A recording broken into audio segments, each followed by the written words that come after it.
Erica. Are you ready for your bedtime story? It's one of your favourites, Erica. The Raven by Edgar Allan Poe. That's what I thought. Once upon a midnight dreary, while I pondered, weak and weary, over many a quaint and curious volume of forgotten lore, while I nodded, nearly napping, suddenly there came a tapping, as of someone gently rapping at my chamber door. "'Tis some visitor," I muttered, tapping at my chamber door. "Only this, and nothing more." Ah, distinctly I remember, it was in the bleak December, and each dying ember wrought its ghost upon the floor. Eagerly I wished the morrow, vainly I had sought to borrow from my books a cease of sorrow for the lost Lenore, for the rare and radiant maiden whom the angels named Lenore, nameless here forevermore. And the silken, sad, uncertain rustling of each purple curtain thrilled me, filled me with fantastic terrors never felt before, so that now to still the beating of my heart I stood repeating, "'Tis some visitor entreating entrance at my chamber door, some late visitor entreating entrance at my chamber door. This it is and nothing more." Presently my soul grew stronger, hesitating then no longer. "Sir," said I, "or madam, truly your forgiveness I implore. But the fact is, I was napping, and so gently you came rapping, and so faintly you came tapping at my chamber door, that I scarce was sure I heard you. Here I opened wide the door. Darkness there, and nothing more. Deep into that darkness peering, long I stood there, wondering, fearing, doubting, dreaming dreams no mortal ever dared to dream before. But the silence was unbroken, and the stillness gave no token, and the only word there spoken was the whispered word, "Lenore." This I whispered, and an echo murmured back the word, "Lenore."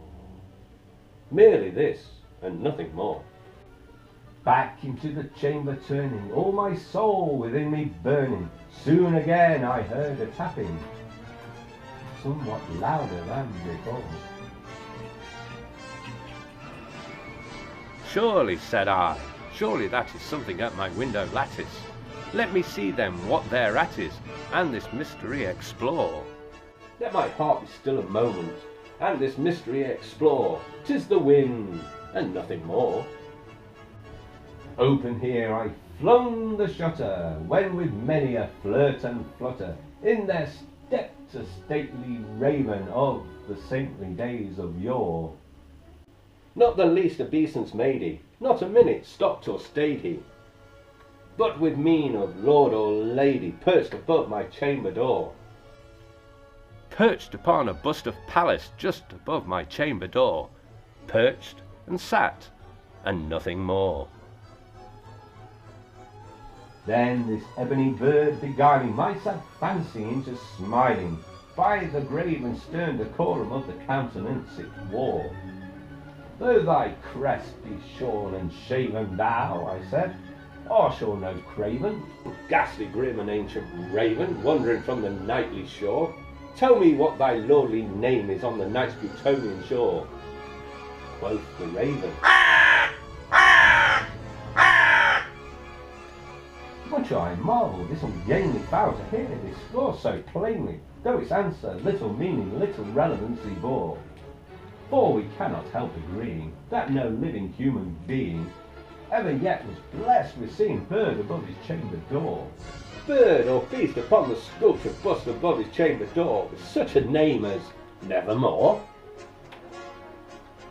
But the raven, sitting lonely on the placid bust, spoke only that one word, as if his soul in that one word he did outpour.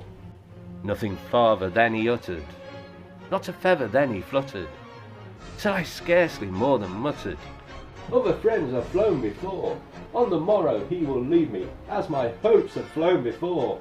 Then the bird said, "Nevermore."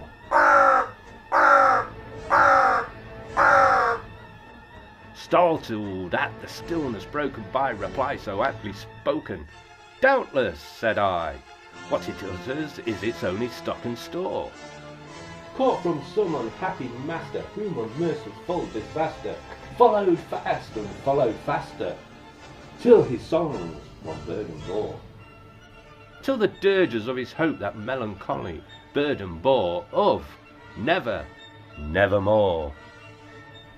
But the raven still beguiling my fancy into smiling, straight I wheeled a cushion seat in front of bird and bustling door.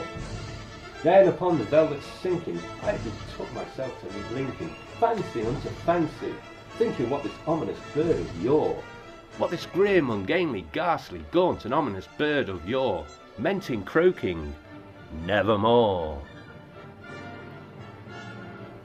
This I sat engaged in guessing, but no syllable expressing, to the fowl whose fiery eyes now burned to my bosom's core. This and more I sat divining, with my head at ease reclining, on the cushion's velvet lining that the lamplight gloated o'er, but whose velvet violet lining with the lamplight gloated o'er she shall press, nevermore. Then methought the air grew denser, perfumed from an unseen censer, swung by seraphim whose footfalls tinkled on the tufted floor. "Wretch," I cried, "thy God hath lent thee, by these angels he hath sent thee, respite and nepenthe from thy memories of Lenore.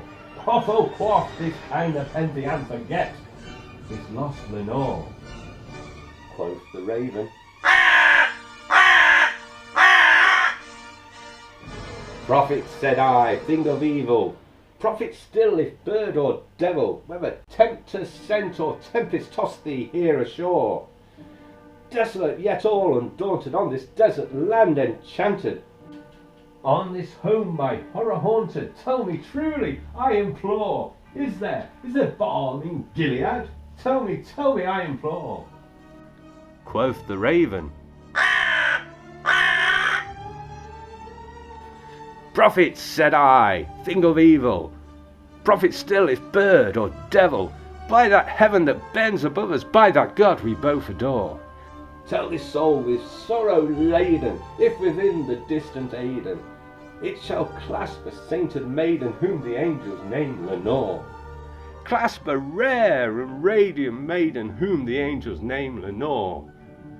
Quoth the raven,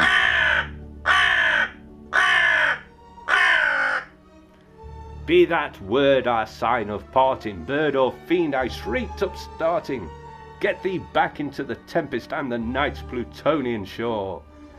Leave no black plume as a token of that lie thy soul hath spoken. Leave my loneliness unbroken, quit the bust above my door.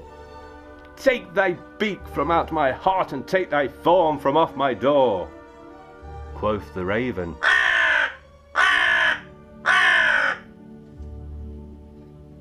and the raven, never flitting, still is sitting on the pallid bust of Pallas just above my chamber door, and his eyes have all the seeming of a demon's that is dreaming, and the lamplight o'er him streaming throws his shadow on the floor, and my soul from out that shadow that lies floating on the floor shall be lifted nevermore. Did you enjoy that, Erica? Hey, hello. Hello. Nighty night. Hello.